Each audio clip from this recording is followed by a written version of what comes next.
সদীয় পুরনো কথা। এক তপ্ত মরুভূমির একেবারে শেষ প্রান্তে এক ছোট্ট বসতি ছিল।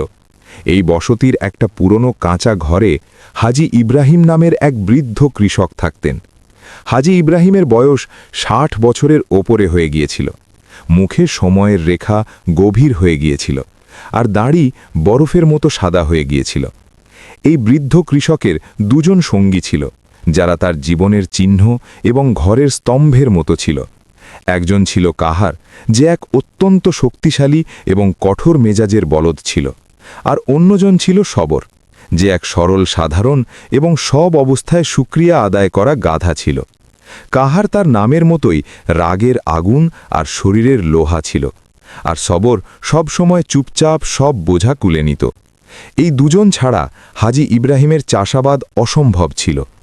সূর্য উঠতেই হাজি ইব্রাহিম এই দুজনকে নিয়ে খেতে বেরিয়ে পড়তেন। মরুভূমির গরম যখন শরীর পুড়িয়ে দিত আর পিপাসায় গড়া শুকিয়ে যেত, তবুও কাজ চলত। হাজি ইব্রাহিম কাজের ব্যাপারে খুব কঠোর কৃষক ছিলেন। যখনই কাহার হল চালাতে চালাতে ক্লান্ত হয়ে থামত বা সবর বোঝা বইতে বইতে অলস হয়ে পড়ত, তখনই হাজি ইব্রাহিমের লাঠি তাদের পিঠে বর্ষিত হতো। চলো, তাড়াতাড়ি করো, সূর্য ডোবার আগে এই কাজ শেষ করতে হবে। হাজি ইব্রাহিমের গম্ভীর স্বর তাদের ক্লান্তিকে ভয়ে পরিণত করে দিত। কিন্তু যেই সন্ধ্যা নামতে শুরু করত আর ক্ষেতের কাজ শেষ হতো, হাজি ইব্রাহিমের মেজাজ বদলে যেত। তিনি দুজনকে নরম ঘাস দিতেন, ঠান্ডা পানি খাওয়াতেন এবং খুব আদর করে তাদের পিঠে হাত বুলিয়ে দিতেন। হাজি ইব্রাহিমের বিশ্বাস ছিল যে মজুরের হক তার ঘাম শুকোনোর আগেই আদায় করা উচিত, সে মানুষ হোক বা জানোয়ার। কিন্তু কাহারের মনে হাজি ইব্রাহিমের এই সন্ধ্যার নরমতা কোনো জায়গা করে নিতে পারেনি। এই বলদের মনের মধ্যে শুধু দিনভরের কঠোরতা আর সেই লাঠির খোঁচা থেকে যেত। এক সন্ধ্যায় যখন সূর্য মরুভূমির বালির মধ্যে ডুবছিল আর দুজন জানোয়ার তাদের জায়গায় বাঁধা হয়ে চড়ছিল, তখন কাহার রাগ করে সবরের দিকে তাকালো। সবর, তুই কি দেখছিস না আমাদের অবস্থা কি? দিনভর মার আর গালাগালি, আর তার বদলে এই সামান্য চারা। আমরা কি চিরকাল এই বুড়োর গোলাম হয়ে থাকব? কাহারের চোখে বিদ্রোহের লাল আভা ছিল। সবর খুব ধৈর্যের সাথে উত্তর দিল, ভাই কাহার, আমাদের মালিক তো আমাদের খেয়ালও রাখেন, অসুখে ওষুধ দেন, রাতে নিরাপদে ঘুমানোর জায়গা দেন। বাইরের দুনিয়া অনেক নির্দয়। কাহার জোরে হেঁকে বলল, তোর শুধু পেটের চিন্তা, আজাদির চিন্তা নেই। আমি কাল রাতে হাজিকে পড়শির সাথে কথা বলতে শুনেছি। বলছিলেন যে পরের মাসে আমাদের দুজনকে বেচে নতুন আর তরুণ জানোয়ার আনবেন। আমাদের বছরের পর বছরের ওয়াফাদারির এই পুরস্কার হবে। এটা শুনে সবরের মন ভেঙে গেল। সত্যিই কি এমনটা হবে? আল্লাহর করুণায় সেই রাতে হাজি ইব্রাহিম খুব ক্লান্ত ছিলেন এবং ঘুমের ঘোরে কাহারের দড়ি বাঁধতে ভুলে গিয়েছিলেন। কাহার এটাকে শোনার সুযোগ মনে করল। মধ্যরাতের নিস্তব্ধতায় যখন বসতির লোকেরা গভীর ঘুমে ছিল, কাহার সবরের কাছে গিয়ে তার দড়ি নিজের শক্ত দাঁতে কেটে দিল। উঠ সবর, আজাদি আমাদের অপেক্ষা করছে। সকাল হওয়ার আগেই চল, যাতে আবার লাঠি আমাদের পিঠে না পড়ে। চল, এখান থেকে বেরিয়ে যাই। সবর প্রথমে ইতস্তত করল, কিন্তু কাহারের উৎসাহ তাকেও রাজি করিয়ে দিল। দুজনে চুপিচুপি বসতি ছেড়ে মরুভূমির অজানা পথে বেরিয়ে পড়ল। পিছনে রয়ে গেল সেই বসতি, সেই ক্ষেত আর সেই কৃষক যিনি বছরের পর বছর তাদের লালন পালন করেছিলেন।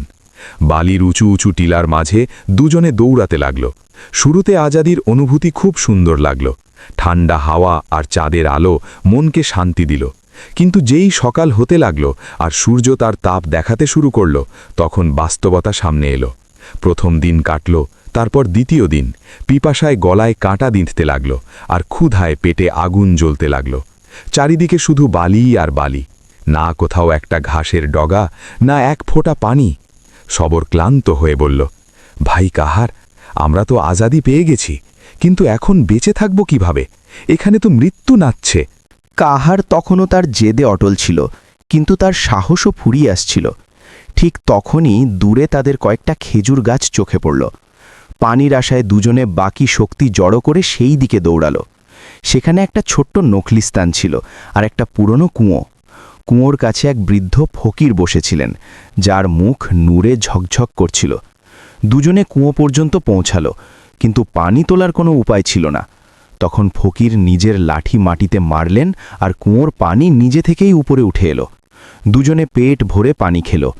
পিপাসা মিটতেই কাহারের পুরনো চিন্তা আবার ফিরে এলো। ফকিরের কারামত দেখে সে ভাবল, যদি আমরা জানোয়ার না হয়ে মানুষ হতাম তাহলে আমরাও এমন কারামত করতে পারতাম আর কারো মুখাপেক্ষী থাকতাম না। কাহার ফকিরের কাছে তাদের ভাষাই মিনতি করল, হে আল্লাহর নেক বান্দা, আমরা এই জানোয়ারি জীবন থেকে বিরক্ত হয়ে গেছি, আমাদের মানুষ বানিয়ে দিন যাতে আমরা আজাদ হয়ে নিজের ইচ্ছামতো জীবনযাপন করতে পারি। ফকির ঠান্ডা দীর্ঘশ্বাস ফেলে বললেন, হে অজ্ঞান প্রাণী, মানুষ হওয়া কোনো খেলা নয়। মানুষ আশরাফুল মাখলুকাত, কারণ তার কাঁধে দায়িত্বের খুব বড় বোঝা থাকে। তোমরা কি সেই হিসাব কিতাবের জন্য প্রস্তুত যা প্রত্যেক মানুষকে দিতে হয়? কিন্তু কাহার আর সবর আজাদির স্বপ্নে হারিয়ে গিয়েছিল। তারা জেদ ধরল যে তাদের যে করেই হোক মানুষ হতেই হবে। ফকির দোয়া করলেন, এক প্রচণ্ড ঝড় উঠল আর দেখতে দেখতে তাদের শরীর বদলে গেল। কাহার এক কদর্য আর শক্তিশালী যুবক হয়ে গেল, যে নিজের নাম রাখল কাসিম। সবর এক রোগা পাতলা আর নিষ্পাপ চেহারার যুবক হয়ে গেল, যাকে সালিম বলা হলো। ঝড় থামতেই দুজনে নিজেদের নতুন শরীর অবাক হয়ে দেখল। এখন আমরা আজাদ, কাসিম চিৎকার করে বলল। কিন্তু তাদের জানা ছিল না যে মানুষের দুনিয়ার নিয়ম আর কষ্ট জানোয়ারদের চেয়ে অনেক বেশি জটিল। নখলিস্তান থেকে বিদায় নিয়ে কাসিম আর সালিম আলনুর শহরের দিকে রওনা দিল। এই শহর মরুভূমির মাঝখানে এক চকচকে হীরের মতো দেখতে লাগছিল। উঁচু মিনার, আলিশান হাভেলি আর বাজারের রৌনক দেখে দুজনের চোখ কপালে উঠে গেল। কাসিম বড় উৎসাহ নিয়ে এগিয়ে যাচ্ছিল, তার বুক গর্বে ফুলে উঠেছিল। অবশেষে সে আর কারো গোলাম নয়, এক আজাদ মানুষ। সালিম তার পিছনে টলটলে চলছিল। সালিমের মনে এখনও এক অজানা ভয় ছিল, কারণ মানুষের দুনিয়ার এই ভিড় আর শোরগোল তার কাছে একেবারে নতুন ছিল। শহরে ঢুকতেই প্রথম যে জিনিসটা তাদের দৃষ্টি আকর্ষণ করল তা হল বাজারের সুবাস। এক হালুয়াইজির দোকানে তাজা জিলেবি আর লাড্ডু সাজানো ছিল। মিষ্টির সেই ঘ্রাণ তাদের খালি পেটে হইচই ফেলে দিল। জানোয়ারি অভ্যাসের বশে কাসিম সোজা দোকানে গিয়ে কোনো চিন্তা না করেই মুঠো ভরে লাড্ডু তুলে নিল। সালিমও দেখা দেখি একই কাজ করল। দুজনে বড় মজা করে লাড্ডু খেতে লাগল।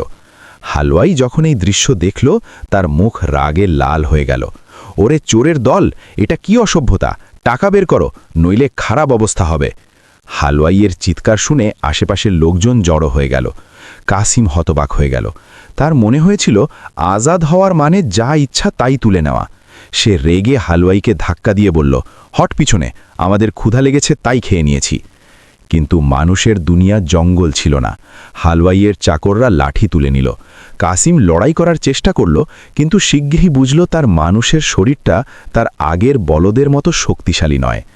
লাঠি যখন তার পিঠে পড়ল, তখন হাজি ইব্রাহিমের লাঠির কথা মনে পড়ে গেল। কিন্তু সেখানকার লাঠিতে একটা সহানুভূতি ছিল, আর এখানে শুধু ঘৃণা আর কষ্ট। লোকেরা দুজনকে খুব মারধর করল আর কাদায় ফেলে দিল। সালিম ব্যথায় চিৎকার করে উঠল, কাসিম ভাই, এখানে তো খাবার চাইলে মৃত্যু মেলে, আমরা কোথায় এসে পড়লাম? সালিমের চোখে অশ্রু ছিল। রাতের আঁধার গাঢ় হয়ে আসছিল। দুজনে ক্ষুধার্ত পিপাসিত অবস্থায় এক অন্ধকার গলির কোণে গুটিসুটি হয়ে বসে পড়ল। তখনই তারা দেখল কিছু নকাবধারী লোক একটা বড় হাভেলির দেওয়াল টপকাচ্ছে। কাসিমের চোখে চমক খেলে গেল।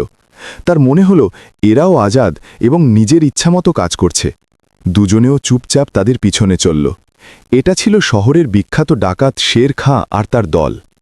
যেই কাসিম আর সালিম দেয়ালের কাছে পৌঁছল, এক ডাকাত খঞ্জর তাদের গলায় লেখে ফিসফিস করে বলল, কে তোমরা? মৃত্যুর মুখে কেন এসেছ? কাসিম নির্ভীক হয়ে বলল, আমরা মুসাফির আর তাকাতওয়ার, আমাদের সাথে নিয়ে নাও, আমরা কাউকে ভয় পাই না। শের খাঁ দুজনকে মাথা থেকে পা পর্যন্ত দেখল। তার এমনই বোকা আর শক্তিশালী লোকের দরকার ছিল যাদের সামনে রেখে কাজ চালানো যায়। শের খাঁ তাদের আস্তানায় নিয়ে যাওয়ার হুকুম দিল। সেখানে তাদের পেট ভরে খাবার আর নতুন পোশাক দেওয়া হলো। কাসিমের মনে হল অবশেষে সঠিক জায়গা পাওয়া গেছে। শের খাঁ তাদের মিথ্যা স্বপ্ন দেখিয়ে বলল যে আজাদির আসল মজা দৌলতে, আর দৌলত ছিনিয়ে নেওয়াতেই মেলে। পরের রাতে শের খাঁ এক ধনী সওদাগরের বাড়িতে ডাকাতির পরিকল্পনা করল। কাসিম আর সালিমকে হিদায়াত দেওয়া হলো যে একটুও শব্দ করা যাবে না। কিন্তু কাসিমের ভেতরে তখনও সেই পুরনো বলদ লুকিয়েছিল। যখন সওদাগরের বাড়ির দরজা খিল থেকে খুলল না, তখন কাসিম তার পুরনো শক্তির কথা মনে করে এক জোরে লাথি দরজায় মারল। ধড়াম শব্দ নিস্তব্ধতাকে চিরে দূরে চলে গেল। কাঠের তক্তা ভেঙে ছড়িয়ে পড়ল। শব্দ শুনেই পুরো মহল্লা জেগে উঠল। চোর চোর শব্দে আকাশ গমগম করে উঠল। শের খাঁ আর তার চতুর সঙ্গীরা বুঝল খেলা শেষ। তারা চালাকিভাবে পিছনের রাস্তা দিয়ে পালিয়ে গেল। কিন্তু কাসিম আর সালিম এই হঠাৎ উঠা ভিড়ে আটকে পড়ল। সওদাগরের পাহারাদাররা তাদের ঘিরে ফেলল। পাথর আর লাঠি চলতে লাগল। কোনো রকমে প্রাণ বাঁচিয়ে দুজনে শহরের বাইরে এক খণ্ডহরের দিকে দৌড়াল। সালিমের পা জখম হয়ে গিয়েছিল আর কাসিমের শরীর রক্তাক্ত। সেই খণ্ডহরের নীরবতায় সালিম ফুপিয়ে ফুপিয়ে কাঁদতে লাগল। কাসিম ভাই, এটা মানবতা নয়, এখানে তো সবাই একে অপরের দুশ্মন। শের খাঁ আমাদের ব্যবহার করল আর মরার জন্য ছেড়ে দিল। হাজী সাহেব তো কখনো আমাদের একা ছেড়ে যেতেন না। কাসিম চুপ ছিল।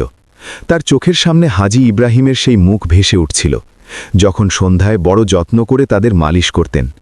তার বুঝতে শুরু হয়েছিল যে আজাদি শুধু শিকল ভাঙার নাম নয়, বরং মানুষের দুনিয়ার ছলনা বোঝা তার চেয়েও কঠিন কাজ। এখানকার আজাদি তাদের ক্ষুধার্থ রেখেছে, মার খাইয়েছে আর অপরাধী বানিয়েছে। চুপ কর সালিম, আমাদের আরও শিখতে হবে। হয়তো আমরা শুরুটা ভুল করেছি। কাসিমের স্বরে সেই পুরনো অহংকার আর ছিল না। তার বুঝতে শুরু হয়েছিল যে এক জানোয়ারের সরলতা আর এক মানুষের চালাকির মাঝে অনেক বড় ফারাক আছে। পুরো রাত দুজনে সেই ঠান্ডা খণ্ডহরে শুয়ে রইল, তাদের পুরনো জীবনকে স্মরণ করতে করতে। যেখানে কঠোরতা ছিল কিন্তু ধোঁকা ছিল না, যেখানে লাঠি ছিল কিন্তু ঘৃণা ছিল না। মানুষের দুনিয়ার এই দ্বিতীয় দিন তাদের ওপর খুব ভারী পড়েছিল। খণ্ডহরের সেই শীতল রাত তাদের শরীরের সাথে সাথে রুহুকেও নাড়িয়ে দিয়েছিল। সকালের প্রথম কিরণের সাথে কাসিম সিদ্ধান্ত নিল যে ভুল পথে চললে আজাদি মেলে না, শুধু অপমান হাতে আসে। সালিমের জখমে তেল লাগিয়ে আর নিজের ছেঁড়া কামিজ ঠিক করে দুজনে আবার শহরের দিকে রওনা দিল। এবার তাদের নিয়ত বদলে গিয়েছিল। তারা ঠিক করল যে মেহনত মজুরি করবে আর ইমানদারির রুটি খাবে। কাসিম আর সালিম এক বড় গুদামের শস্যের বস্তা বইয়ের কাজ শুরু করল। এই কাজ খুব কঠিন ছিল। সারাদিন তপ্ত রোদে ভারী বোঝা পিঠে নিয়ে হাঁটতে হতো। সন্ধ্যা হলে তাদের কোমর বেঁকে যেত আর পা ফুলে যেত। কয়েক মাস এই পরিশ্রমে কাটল। মেহনতের কামাই দিয়ে যখন প্রথমবার পেট ভরে খেল, তখন বুঝল রিজিকের কদর কি।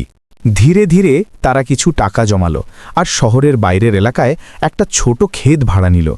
সালিম পরামর্শ দিল, কাসিম ভাই, আমরা চাষ করব যেমন হাজী ইব্রাহিম করতেন, কিন্তু এর জন্য আমাদের জানোয়ার লাগবে। কাসিমের কথাটা মনে ধরল। দুজনে বাজারে গেল আর জমানো টাকা দিয়ে একটা শক্তিশালী বলদ আর একটা রোগা পাতলা গাধা কিনে আনল। কাসিম বলদের নাম রাখল জোর, যে পুরনো কাহারের মতোই জেদি আর তাকাতোয়ার ছিল। সালিম গাধার নাম রাখল শান্ত। খেতে কাজ শুরু হলো, কিন্তু প্রথম দিনেই সমস্যা দেখা দিল। জোর হল চালাতে একদম অস্বীকার করল, আর শান্ত পানি বইতে বললেই অলস হয়ে পড়ল। সূর্য মাথার ওপরে এসে গিয়েছিল আর জমির বড় অংশ এখনও চাষ করা বাকি ছিল। যদি আজ বীজ না বোনা যায় তাহলে পুরো ফসল নষ্ট হয়ে যাবে। কাসিমের মধ্যে হঠাৎ সেই পুরনো রাগ ভিড়ে এলো, যা আগে হাজী ইব্রাহিমের মধ্যে থাকত। সে একটা মোটা লাঠি তুলে নিল আর জোরের পিঠে মার দিল। চলো কাজ করো, তোমাদের কি বিনা পয়সায় চারা চাই? কাসিমের স্বরে সেই কঠোরতা ছিল যা আগে তার কাছে খারাপ লাগত। সালিমও শান্তকে লাঠি দেখিয়ে ভয় দেখাতে লাগল, যাতে কাজ তাড়াতাড়ি শেষ হয়। সন্ধ্যায় যখন দুজনে ক্লান্ত হয়ে নিজেদের ঝুপড়ির বাইরে বসল, তখন নীরবতা নেমে এলো। সালিমের দৃষ্টি শান্তের চোখের ওপর পড়ল, যেখানে সেই ভয় আর ব্যথা ছিল যা একসময় সালিমের নিজের চোখে থাকত। সালিমের মন ভরে এলো। কাসিম ভাই, আজ যখন আমি ওই বেজবানকে মারছিলাম, তখন আমার পুরনো জীবন মনে পড়ে গেল। আমার বুঝতে হলো যে আমরা হাজী সাহেবকে কত খারাপ ভাবতাম, কিন্তু আজ আমরা নিজেরাই সেই কাজ করছি। কাসিম গভীর শ্বাস নিল আর নিজের হাতের ছাল দেখতে লাগল। সালিম, আজ আমার বুঝতে হলো হাজী সাহেব আমাদের কেন মারতেন। আজ যদি আমরা এই জানোয়ারদের না মারি আর কাজ না করাই, তাহলে এই ক্ষেত বঞ্জর থেকে যাবে। ফসল না হলে আমরাও ক্ষুধায় মরব আর এই জানোয়াররাও। হাজী সাহেবের লাঠি ঘৃণার ছিল না, বরং তা তাদের ফিকির ছিল। সেই লাঠি না থাকলে শীতের জন্যে শস্য জমানো হতো না, আর হয়তো আমরা কোনো রাতে ক্ষুধায় মরে যেতাম। এই উপলব্ধি তাদের মন থেকে হাজী ইব্রাহিমের বিরুদ্ধে বাকি থাকা তিক্ততাও ধুয়ে দিল। তাদের বুঝতে হলো যে দায়িত্ব এমন এক শিকল যা আজাদিকে উদ্দেশ্য দেয়। দায়িত্ব ছাড়া আজাদি শুধু আওয়ারা করে। পরের কয়েকদিন দুজনে নিজেদের জানোয়ারদের খুব যত্ন নিতে লাগল। কাজ তো নিত, কিন্তু ভালোবাসা আর নিয়মের সাথে। এক দুপুরে সেই বৃদ্ধ ফকির তাদের ক্ষেতের ধার দিয়ে যাচ্ছিলেন। ফকিরের মুখে সেই রুহানি হাসি ছিল। কাসিম আর সালিম দৌড়ে ফকিরের পায়ের কাছে পড়ে গেল। হুজুর, আমাদের মাফ করে দিন। আমরা আমাদের কম আক্কেলে আজাদিকে শুধু নিজের ইচ্ছা মনে করেছিলাম, কিন্তু এখন বুঝতে পেরেছি যে মানুষ হওয়া মানে জানোয়ারদের খেদমত করা আর সবার দায়িত্ব নেওয়া। এই বোঝা খুব ভারী হুজুর। ফকির দুজনের মাথায় হাত রেখে বললেন, বেটা, আল্লাহ মানুষকে আক্কেল দিয়েছেন যাতে সে অন্যদের সহায় হতে পারে। যতক্ষণ তোমরা শুধু নিজের সুখের কথা ভাবছিলে তখন আজাদ হয়েও কয়েদ ছিলে। আজ যখন তোমরা অন্যদের ক্ষুধা আর দুঃখের ফিকির করছ, তখন তোমরা সত্যিকারের মানুষ হয়ে গেছ। কাসিমের চোখ থেকে অশ্রু গড়িয়ে পড়ল। হুজুর, আমাদের আরেকটা বিষয়ে খুব দুঃখ খাচ্ছে। আমরা হাজী সাহেবকে একা ছেড়ে এসেছি। তিনি বুড়ো, বেসাহায়া। জানি না এই অবস্থায় তিনি জীবিত আছেন কিনা। আমাদের ভুলের তালাফি করতে হবে।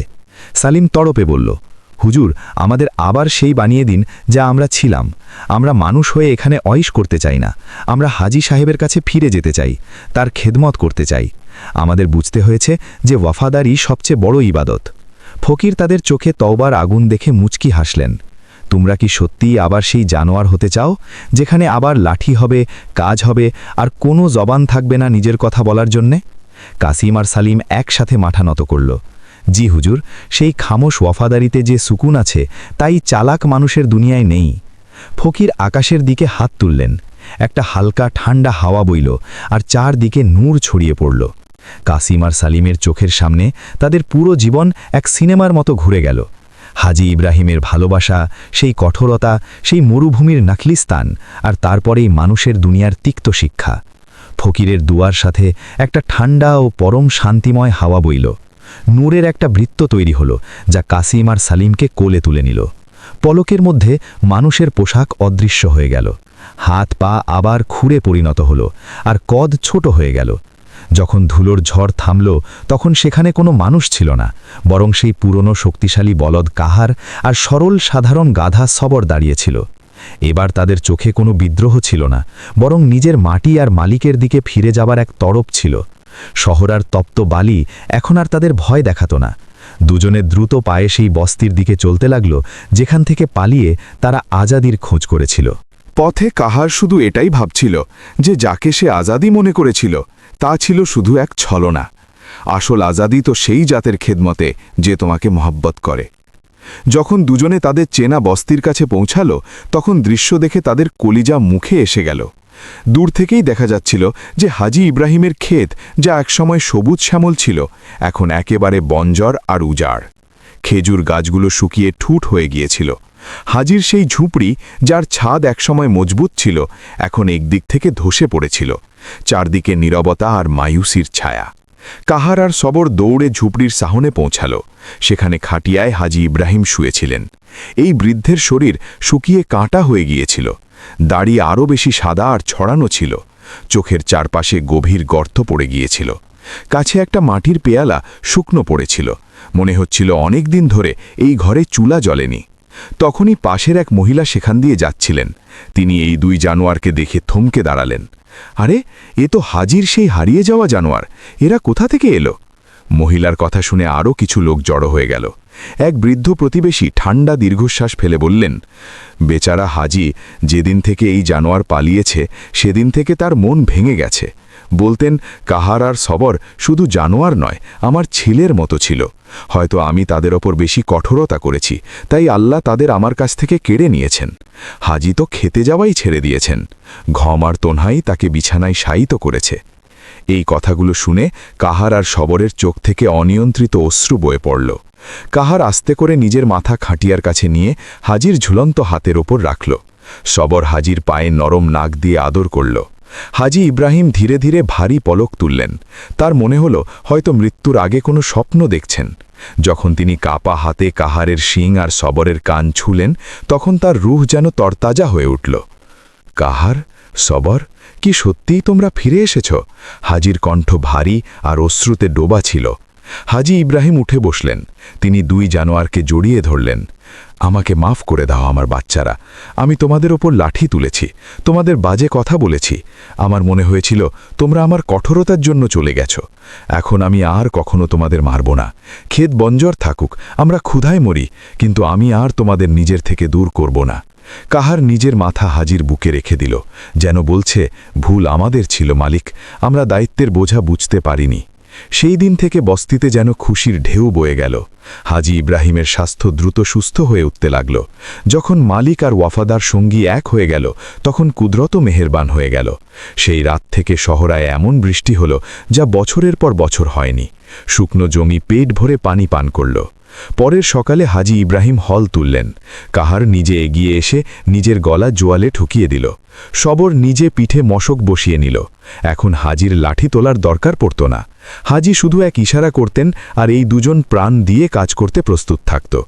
এখন কাজ বোঝা নয়, বরং একে অপরের জন্য মহব্বতের ইজহার হয়ে গিয়েছিল। সন্ধে যখন সূর্য ডুবে যেত আর ঠান্ডা হাওয়া বইতে শুরু করত, হাজি ইব্রাহিম দুজনের সামনে তাজা চারা দিতেন আর পিঠ বুলিয়ে বলতেন, দেখো বাচ্চারা, প্রত্যেক জীবের জন্য এক মাকাম নির্ধারণ করে দিয়েছেন। মানুষকে আক্কেল দিয়েছেন যাতে সে সিদ্ধান্ত নিতে পারে, কিন্তু তার সাথে হিসাবের ভয়ও দিয়েছেন। জানোয়ারকে আকল কম দিয়েছেন, কিন্তু তাকে এমন ওয়াফাদারির নূর দিয়েছেন যা মানুষের কাছেও কম থাকে। তোমরা আমার দায়িত্ব আর আমি তোমাদের রক্ষক। যতক্ষণ আমরা নিজ নিজ দায়িত্ব পালন করব, এই কায়নাত সুন্দর থাকবে। কাহার আর সবর বুঝে গিয়েছিল যে আজাদি আসলে নিজের মালিকের ভরসা জিতে নেওয়ার নাম। তারা জেনে গিয়েছিল যে মানুষ হওয়া কোনো বড় কথা নয়, বরং নিজের ফিতরতের উপর কায়েম থেকে ওয়াফাদারি পালন করাই আসল কামিয়াবি। সময় গড়িয়ে গেল।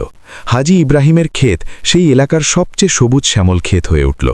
লোকেরা দূর দূরান্ত থেকে এই মিসালি ওয়াফাদারি দেখতে আসত। কাহার আর সবর শেষ নিঃশ্বাস পর্যন্ত হাজি ইব্রাহিমের সাথ ছেড়ে যায়নি। তাদের কাহিনী সেই শহরার হাওয়ায় চিরকাল অমর হয়ে রইল, যা প্রত্যেক আগন্তুক মুসাফিরকে এটাই শেখায় যে ওয়াফাদারি আসল দায়িত্ব, আর এতেই রুহের সুকুন লুকিয়ে আছে। তো বন্ধুরা, তোমাদের আমাদের আজকের কাহিনী কেমন লাগলো? যদি ভালো লেগে থাকে তাহলে একটা সুন্দর কমেন্ট অবশ্যই করো। তোমাদের কমেন্ট থেকে আমাদের অনেক হিম্মত মেলে, আর মনে হয় আমাদের মেহনত সফল হচ্ছে। আবার দেখা হবে এক নতুন কাহিনী নিয়ে। ততক্ষণ আল্লাহ হাফেজ।